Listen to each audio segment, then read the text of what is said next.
Curso de Cambio Climático, Climatología, Pluviosidad y Gestión Hídrica. Maestría de Investigación en Cambio Climático, Sustentabilidad y Desarrollo. Estamos con la sesión 3, durante la cual vamos a seguir hablando de variabilidad climática. En esta sesión nos vamos a interesar en dos periodos de tiempos muy particulares sobre los cuales se ha estudiado a profundidad la variabilidad climática por parte de investigadores del clima en las últimas décadas. El primer periodo de interés va a ser los últimos 2000 años.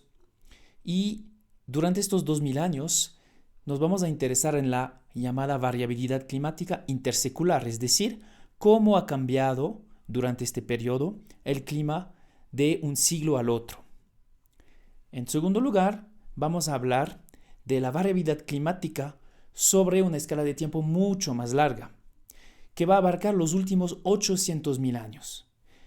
Y vamos a interesarnos ahí en cómo ha evolucionado el clima, es decir, la temperatura promediada a nivel global, de decenas de miles de años en decenas de miles de años, o de cientos de miles de años en cientos de miles de años, en este último periodo de 800.000 años.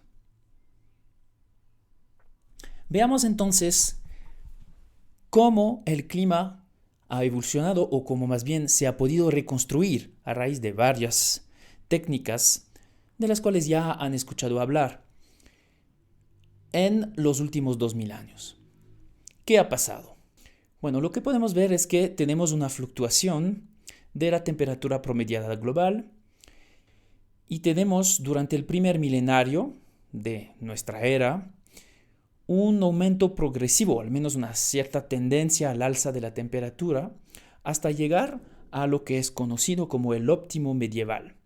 Este óptimo medieval ocurre entre 950 y 1200 por ahí, y es un periodo en el cual casi se alcanza a los niveles de temperatura que se han podido registrar durante el siglo XX.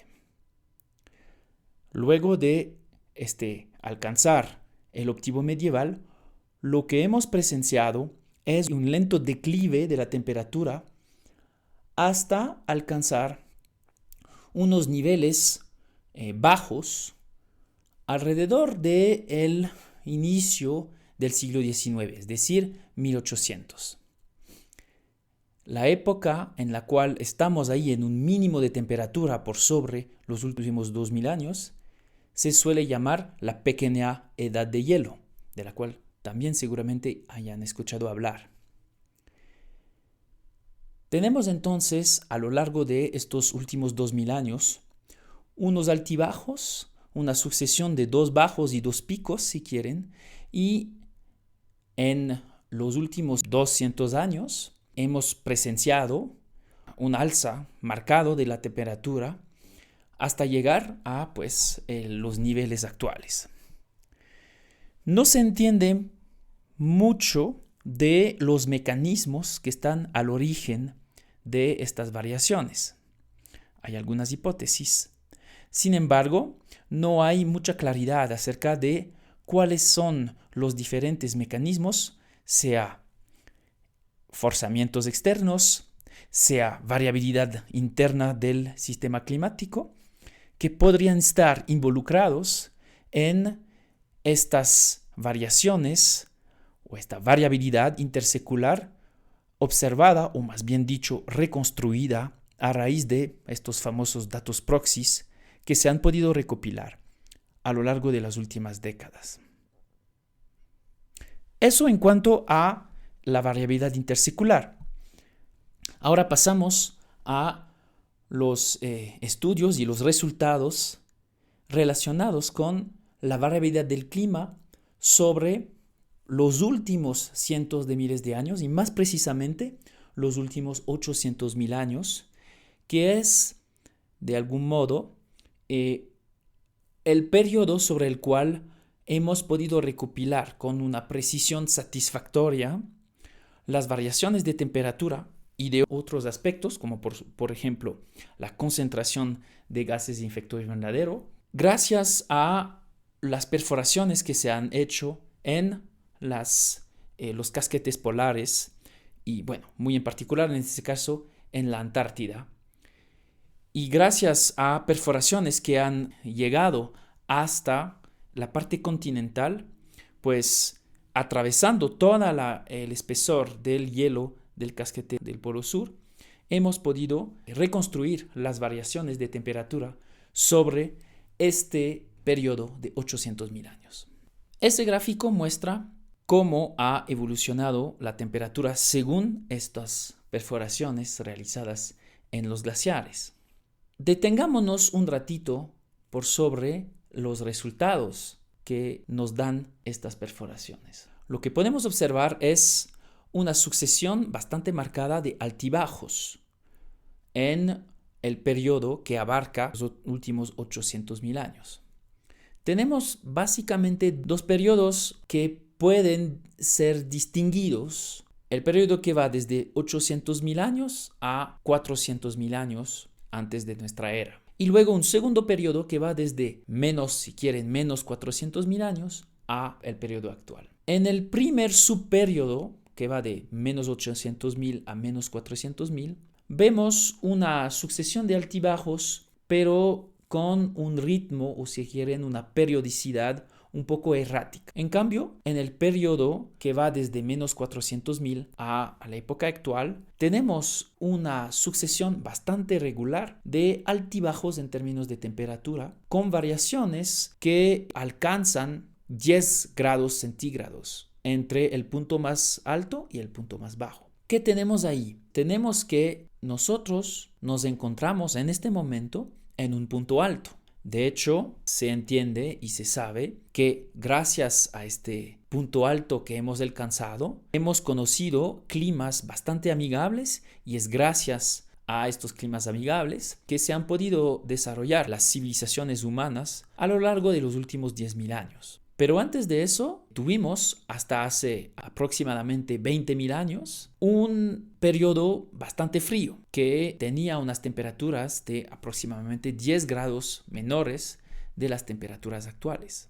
Y lo que observamos es que hace aproximadamente 120.000 años tuvimos un periodo de climas cálidos a un nivel bastante similar al que hemos alcanzado hoy, posiblemente incluso con niveles más altos. Y si remontamos hasta menos 400.000 años, vemos que hemos tenido así, dentro de este periodo, 5 picos de climas cálidos y básicamente 4 periodos de climas fríos. Esta sucesión de climas cálidos y climas fríos es conocido como los ciclos glaciares e interglaciares. Los periodos de climas fríos, que corresponden a las partes bajas de la curva, lo hemos entendido desde hace mucho tiempo y está relacionado con los llamados ciclos de Milankovitch, del nombre del científico que por primera vez consolida esa hipótesis de que esas variaciones entre ciclos glaciares e interglaciares estaría vinculada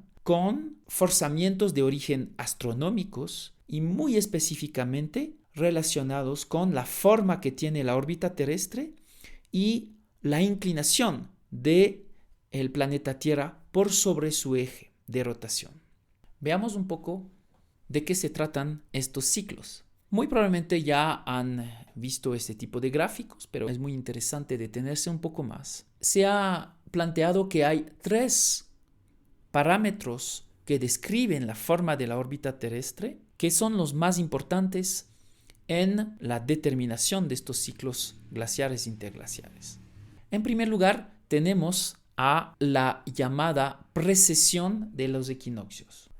Ese parámetro tiene que ver con el momento en el cual vamos a tener un equinoccio sobre el planeta Tierra y en qué punto de la órbita terrestre pues el planeta se va a encontrar en este momento del equinoccio.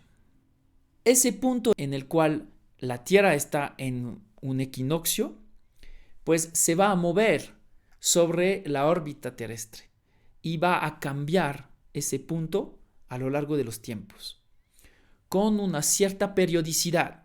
Y vamos a tener varias periodicidades involucradas ahí.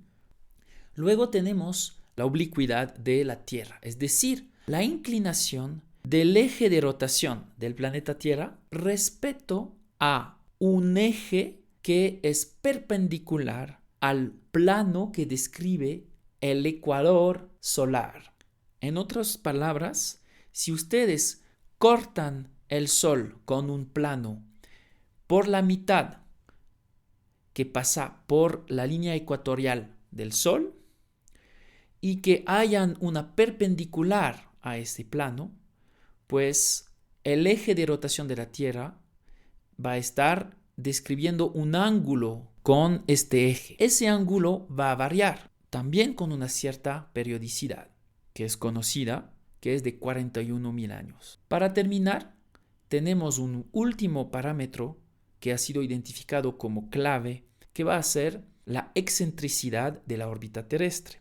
¿En qué consiste esta excentricidad? Consiste en cuán lejos se encuentra la órbita terrestre de un círculo. Ustedes saben que el planeta Tierra no describe un círculo perfecto alrededor del Sol. Más bien, su órbita es una elipse. No es una elipse que es muy lejana a un círculo, pero sí tiene una cierta excentricidad. Esa excentricidad va a variar, es decir, durante el tiempo, el planeta Tierra y su órbita van a describir una elipse que va a ser más o menos lejos de un círculo perfecto. Esa variación de la excentricidad, de la elipsicidad, si quieren, de la órbita terrestre, también va a influir mucho sobre el sistema climático. ¿Y cómo estos parámetros van a influir sobre el clima? Pues dependiendo de la configuración en la cual nos encontramos de estos parámetros, pues vamos a tener una cierta cantidad de energía que nos va a llegar del Sol. Vamos a tener que la cantidad total de luz o de energía que recibe el planeta Tierra del Sol va a describir unas variaciones. Estas variaciones van a ser, en primer lugar, en esta escala de tiempo de cientos de miles de años, influenciada por estos tres grandes parámetros astronómicos que describen la forma de la órbita terrestre. Sin embargo, tenemos un problema, porque la variación de la energía solar que recibimos, la variación del forzamiento astronómico asociado a la variabilidad de estos tres parámetros astronómicos, nos da una variación de la energía del Sol que nos llega, que es representada por este gráfico con esta línea amarilla que tienen. Esa línea amarilla y la variación de la luz solar que nos llega no corresponde bien a las variaciones observadas gracias a las perforaciones realizadas en los casquetes polares.